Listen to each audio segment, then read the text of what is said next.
आज 31 मार्च है और बाजार में हाहाकार मचा हुआ है क्योंकि कल के दिन निफ्टी 500 पॉइंट नीचे और बैंक निफ्टी 4% क्रैश हो गया था और आरबीआई ने बैंकों पर लगाम लगा दिया था।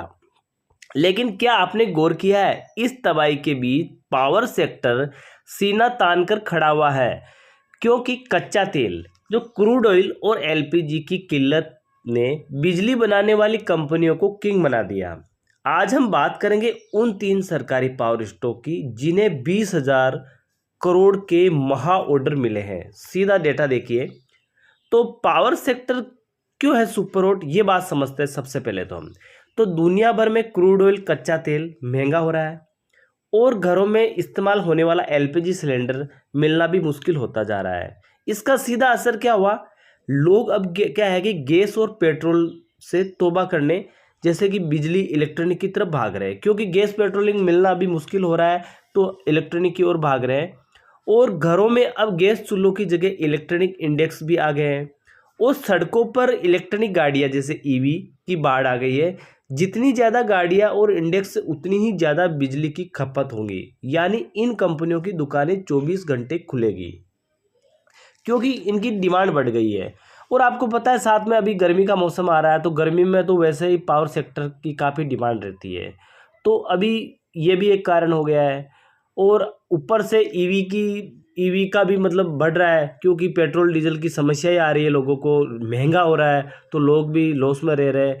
तो कुल मिला के देखा जाए तो पावर सेक्टर के लिए चारों रास्ते खुले हैं। अब क्या है कि कौन कौन से ऐसे पावर सेक्टर है जहां मतलब अच्छे निवेश किया जा सकता है, तो हम पहला देखते हैं एनटीपीसी। दोस्तों ये बिजली क्षेत्र का असली हाथी है।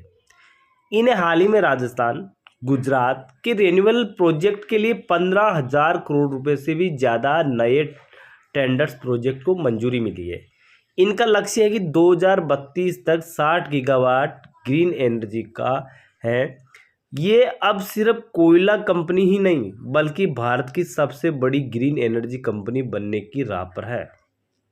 और दूसरी कंपनी कौन सी है, एनएचपीसी, ये भी सरकारी कंपनी है और जल विद्युत के बेताज बादशाह है। उन्हें अरुणाचल प्रदेश के मेगा जो कि सुबनसिरी प्रोजेक्ट के लिए सरकार ने हरी झंडी मिल गई है, जो अकेले करीब 20,000 करोड़ रुपए का प्रोजेक्ट है।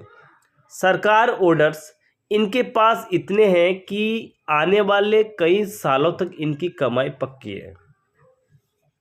और तीसरा बात करते हैं हम इरेडा। ये तो पैसों की मशीन है। सरकार ने इनके लिए 1500 करोड़ रुपए की नई पूंजी को मंजूरी दे दी है ताकि ग्रीन प्रोजेक्ट को धड़ाधड़ लोन बांट सके। और इनके पास लोन बुक में हजारों करोड़ के प्रोजेक्ट पहले से ही पाइपलाइन में है। तो आप देख ही सकते हो कि पहले से इतना करोड़ों का लोन दे रही है पावर, क्योंकि इरेडा के बारे में तो मैंने कई बार बताया भी है क्योंकि ये लोन देता है, जो पावर सेक्टर उनको लोन देता है, तो इनके लिए तो कोई दिक्कत ही नहीं है। तो बॉटम लाइन बिल्कुल साफ है क्योंकि आरबीआई के फैसले से बैंक गिरे हैं लेकिन पावर सेक्टर का भविष्य सुनहरा है। जब तक कच्चा तेल और गैस महंगे रहेंगे ये 3 शेयर आपको मालामाल करते रहेंगे। इस गिरावट में घबराए नहीं, अच्छे स्टॉक को जो कि बाय ऑन डिप्स का तरीका अपनाएं। आपके पोर्टफोलियो में कौन सा पावर सेक्टर है, एनटीपीसी है या एनएचपीसी है या इरेडा है, कौन सा पावर सेक्टर है, ये आप कमेंट बॉक्स में ज़रूर राय दें। और साथियों अगर आपको हमारा वीडियो अच्छा लगा तो हमारे चैनल को सब्सक्राइब कर दीजिए और बेल आइकन की घंटी जरूर दबा दीजिए। ओके दोस्तों, फिर मिलेंगे अगले वीडियो के साथ।